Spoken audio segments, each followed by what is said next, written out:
எனக்கு பிரியமானவர்களே, எப்படி இயேசு பிதாவின் சித்தத்தை அவர் செய்தார்? முதலாவதாக அவருடைய வார்த்தையின்படி அவர் செய்தபடினாலே பிதாவின் சித்தத்தை அவர் நிறைவேற்றினார். தேவனுடைய சித்தத்தை நாம் எப்படி அறிந்து கொள்வது? எப்படி நாம் அவரை பிரியப்படுத்துவது?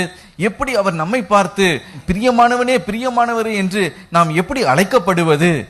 அவர் நம்மோடு கூட இருக்கணும்னா அவருக்கு பிரியமானதை நாம் எப்பொழுதும் செய்ய வேண்டும். அவருடைய சித்தத்தின்படி செய்யும் போது பிதாவாகிய தேவன் பிரியப்படுகிறார். சிவந்த சமுத்திரத்தை நமக்காக அவர் பிளக்கும்படி அவர் செய்வார்.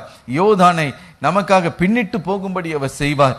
எரிகோவை நமக்கு முன்பதாக விழும்படி செய்வார். நமக்கு எதிர்த்து நிற்கிற கோலியாத்தை முறியடிக்கும்படி அவர் செய்வார். நமக்கு விரோதமாய் எழும்பி வருகிற சத்துருவை 7 வழியாய் ஓடும்படி அவர் செய்வார். ஹல்லேலூயா.